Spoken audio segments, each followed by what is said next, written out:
No marks of injury. Just 4 large stones in each pocket in the topcoat.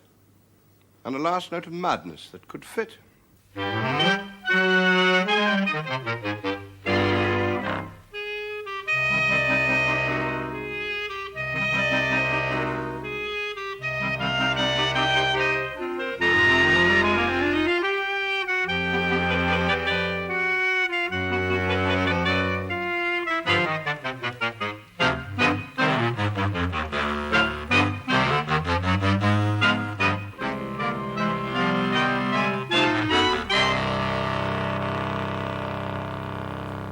You sure about madness?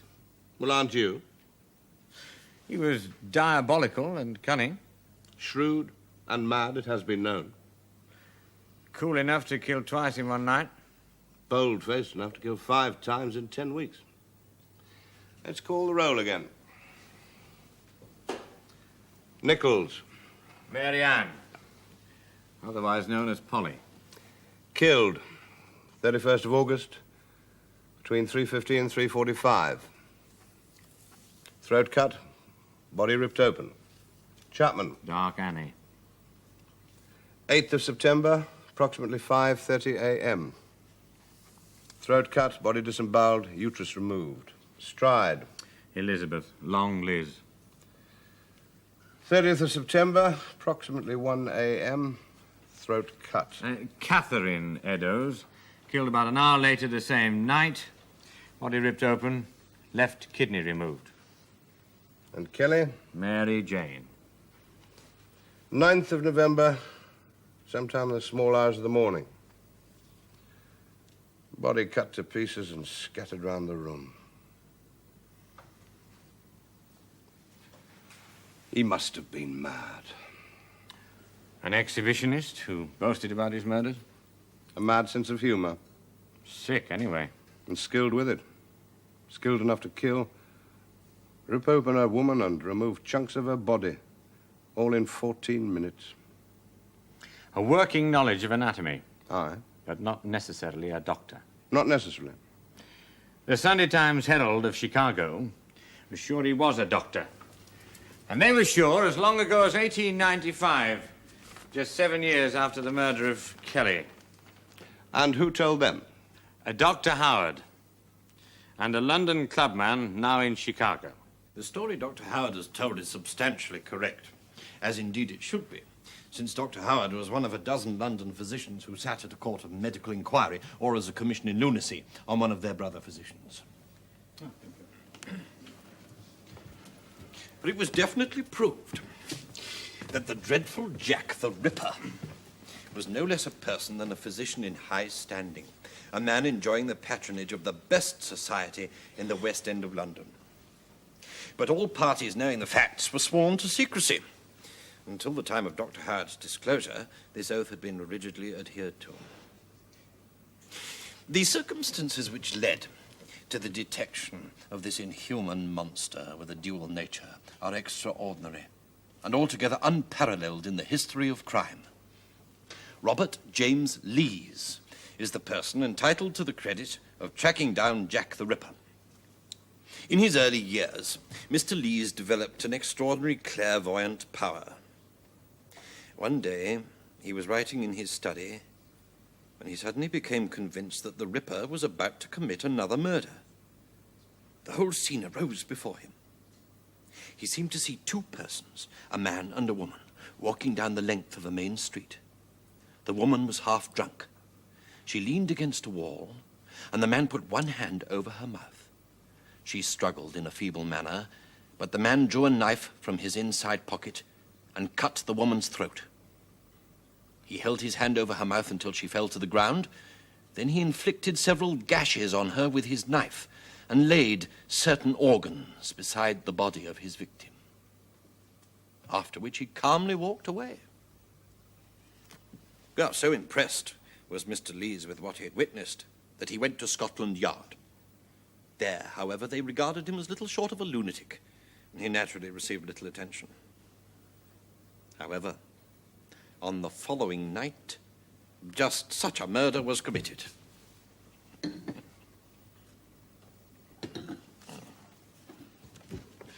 Some time went by, and Mr. Lees was dining with friends, and he suddenly turned to his two companions and exclaimed, "Jack the Ripper has committed another murder."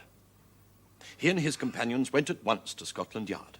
The news of the murder had not yet reached there, but while he was relating his story, a telegram arrived giving full details of the outrage. Well, by now, the police were convinced of Mr. Lee's powers. After an earnest appeal from one of the inspectors, Mr. Lees agreed to try and track the Ripper, much in the same way as a bloodhound pursues a criminal. All that night, Mr. Lees submitted to this strange influence and traversed swiftly the streets of London. The inspector and his men followed behind. At last, at 4 o'clock in the morning, with pale face and bloodshot eyes, the human bloodhound halted before the gates of a West End mansion. Gasping, with cracked and swollen lips, as he pointed to an upper chamber where a faint light gleamed. "There is the murderer, the man you are looking for." "That's impossible," answered the inspector. "That is the residence of one of the most famous physicians in the West End." But when they questioned the doctor's wife, she confessed she did not believe her husband was of sound mind. There had been moments when he'd threatened herself and her children. At such moments, she was accustomed to lock herself up. Within an hour, the inspector had summoned to his aid two of the greatest experts on insanity in the metropolis. When accused, the doctor admitted that his mind had been unbalanced for years, and that of late there had been intervals of time when he had no recollection of what he'd been doing. In one instance, he'd found blood upon his shirt front, which he attributed to a nosebleed. On another occasion, his face had been all scratched up. An exhaustive inquiry before the Commission in Lunacy developed the fact that while in one mood the doctor was a most worthy man, in the other he was a terrible monster. He was at once removed to a private asylum in Islington, and he is now the most dangerous and intractable madman confined in that establishment. In order to account for his disappearance, a sham death and burial were gone through, and an empty coffin, which now reposes in the family vaults at Kensal Green, is supposed to contain the mortal remains of a famous West End physician whose untimely death all London mourned.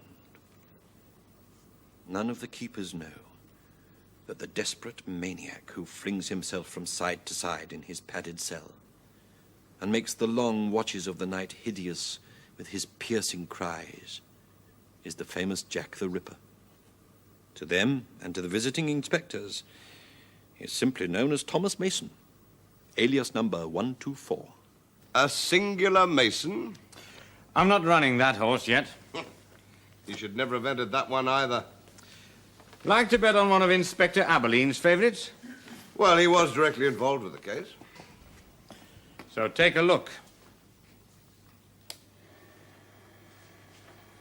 Hey, I know that face, don't I? Does he belong in this case? Inspector Aberline thought he did. When one of his colleagues brought him in, Inspector Aberline is supposed to have said, "I see you've got Jack the Ripper at last." Aberline knew his Whitechapel. If he thought that was Jack the Ripper, why didn't he just pull him in? I assume he couldn't get a case that would stand up in court. Can you? I'll have a go. The case against Severin Klasowski, alias Jack the Ripper. Court's in session. The Ripper murders began in August 1888. In that same year, Severin Klusowski arrived in England from Warsaw, and he worked as a barber's assistant in Whitechapel. Now, the murders were committed by a man with definite anatomical knowledge. Severin Klusowski had been trained in Poland and with the Russian army as a feldsher. That's an unqualified barber's surgeon come doctor's assistant. And barber surgeons did minor surgery. Not mass murder. The murders in England stopped in November 1888. Severin Klusowski left this country around 1889-1890 and went to America. But there were reports of Ripper-style murders in New Jersey, where he lived during the 2 years that he was there. They were said to have stopped in 1893. And in that year, Severin Klusowski left the United States and came back to England. He turns up in Hastings, but this time he's not called Klusowski. He's running a barber's shop, and he's called... Chapman, George Chapman. I thought you'd get it. And also there's a Mrs. Chapman, who plays the piano to the customers while her husband does the short back and sides. This apparently is good for business. So good that they sell the barber's shop. And they buy a lease on a pub called the Prince of Wales in Bartholomew Square, just off the City Road. Now, up till now, Mrs. Chapman, apart from hitting the bottle from time to time, has always enjoyed good health. But suddenly, she begins to suffer from very nasty pains in the stomach. The doctor's called in and prescribes medicines. But it is Chapman who, as you remember, has had some sort of doctor's training, who doles the medicine out, and Mrs. Chapman doesn't get any better. In fact, on Christmas Day, 1897, Mrs. Chapman dies. A few months later, Chapman advertises for a young lady to help him in the pub. A girl called Bessie Taylor gets the job. A short while after that, Chapman and Bessie Taylor announce that they've got married. A bit later, the second Mrs. Chapman starts to get pains in the stomach too. And pretty soon, she's dead as well. Chapman, who has by now changed pubs as well and is running the Monument Tavern in Union Street, gets another barmaid, Maud Marsh. They get married. And by October, she's dead too, after the usual pains in the stomach. But, unfortunately for Chapman, though, Maud's parents were very worried about their daughter's pains, so they told the doctor about it. 3 days after Maud died, the police went to see Chapman. And when they searched his rooms, they found some very interesting white powders and some papers which revealed that George Chapman's real name was Severin Klusowski, formerly a barber's assistant in Whitechapel in 1888. And when they brought him in, Inspector Aberlin apparently said, "I see you've got Jack the Ripper at last." Well, if that's true, he must have killed at least 8 women. Well, the time fits. And the bit about some medical knowledge fits. And the description, for what it's worth, fits. And there's another connection. A macabre sense of humour. Which Chapman had too. Chapman's second wife and victim, Bessie, was buried in Lymm, in Cheshire. And on her grave, Chapman put this verse. "Farewell, my friends, fond and dear. Weep not for me a single tear. For all that was and could be done, you plainly see, my time was come." Very droll. Is that your case? It's my case. Dismissed, I'd say. Why? Well, I don't see why a man who killed 5 women with a knife should turn to poison 10 years later. Wanted to change? He was hanged in... 1902. How old was he then? 37. So at the time of the Ripper murders, he must have been 23, too young. I don't see... Remember the eyewitnesses. Take P.C. Smith. The man he saw talking to Longley's stride 20 minutes before she was killed. Did you look at the man at all? Yes. What did you notice about him? He had a parcel wrapped in a newspaper in his hand. The parcel was about 18 inches long by about 6 to 8 inches broad. Did you notice his height? He was about 5'7". And what about his hat? He had a dark felt deerstalker hat. Did you overhear any conversation? No. Did you see the man's face? He had no whiskers, but I did not notice him much. I should say he was about 28 years of age. 28. And that's the youngest estimate in all the descriptions. Now, at 1:35 a.m., 30th of September, with Catherine Eddowes in Church Passage leading to Mitre Square, where she was found murdered, a man, height 5'7", aged 30. Or the man Hutchinson saw going into Miller's Court with Kelly. He was about 5 feet 8 inches, 34 or 35 years old. Now, the descriptions have that much in common. Height, about 5'7", aged about 30. Now, you can mistake a man of 30 for 34 or for 28, but not for a man of 23. A dark, heavy-set man. He could have looked in his 30s when he was only 23. I bet you did. Case dismissed.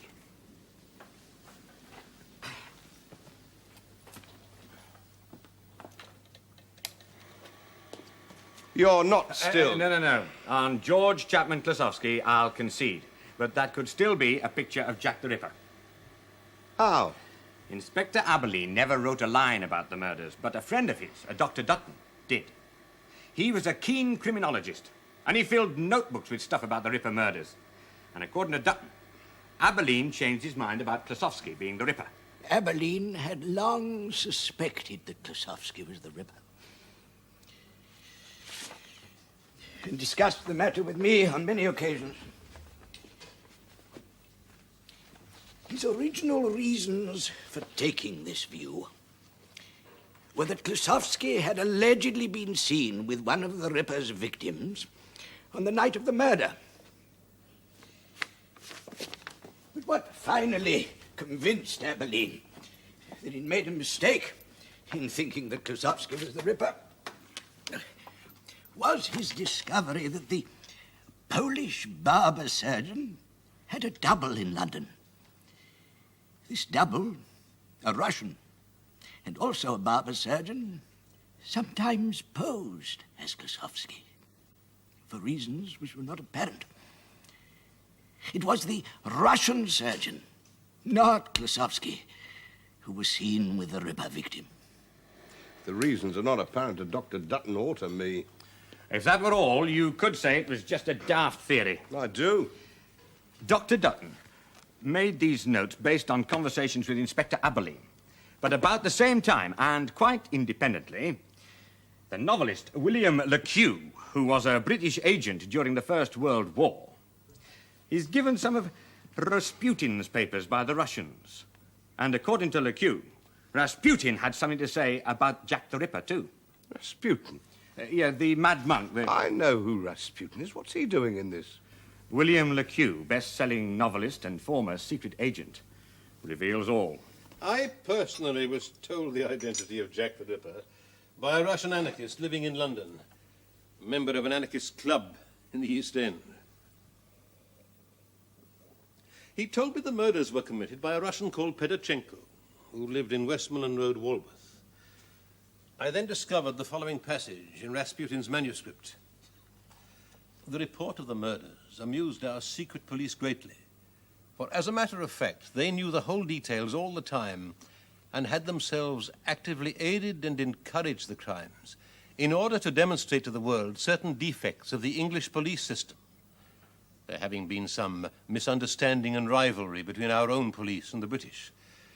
It was for that reason that Pedachenko, the greatest and boldest of all Russian criminal lunatics, was encouraged to go to London and commit that series of atrocious crimes in which our agents of police aided him.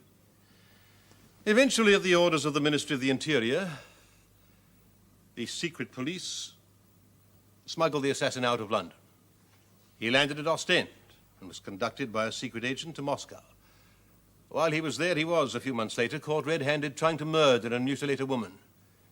Eventually, he was sent to an asylum where he died in 1908. Such are the actual facts of the Jack the Ripper mystery, which still puzzles the whole world. Facts. He was a best-selling novelist. Fiction. That's what makes it odd. Dr. Dutton read that story in Le Queux's Things I Know and decided that they were both talking about the same man. It's a great pity that Le Queux did not follow up what is a useful clue. Further examination might have shown that Pedachenko was Klosowski's double, A witness at the time of the murders told Abilene that he should look for a Russian who lived somewhere in Walworth and attended barber shops to cut warts and moles. He said he'd seen this Russian in Commercial Street on the night of the Berner Street murder. What LeCue should have found out was that Pedachenko worked as a barber surgeon for a hairdresser named Del Hay in Westmoreland Road, Walworth, in 1888. Fantasy. Mad Russians, anarchists. The London Post Office Directory, 1888, Westmoreland Road, Walworth.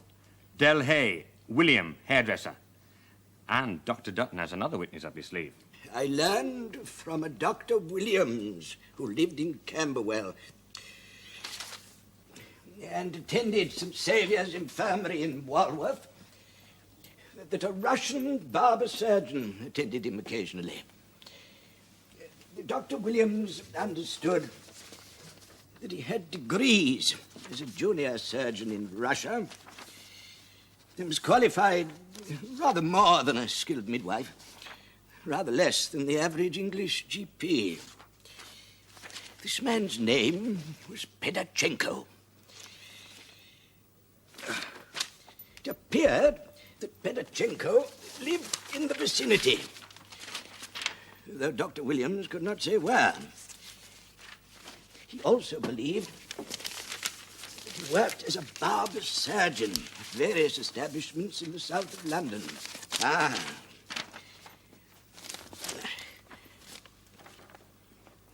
He was of medium height, with a dark moustache, sometimes side whiskers, and well-dressed in a rather formal style. Medical Register, 1888-89, John Frederick Williams, St. Saviour's Infirmary, Walworth, and an address in Camberwell. You've proved that a hairdresser called Del Hay existed. You've proved that a Dr. Williams existed. But you haven't proved that a man Pedachenko worked for them. I mean, apart from the fact of LeCue allegedly quoting Rasputin, you haven't proved that this man Pedachenko even existed. Another Russian witness, not an anarchist, but an aristocrat, Prince Belaselsky. Oh, the names. The prince got hold of an issue of the Okhrana Gazette, the confidential bulletin of the Tsar's secret police. Pedachenko, Alexei, formerly of Tver, is now officially declared to be dead. Any files or information concerning him should be sent to Moscow Central District.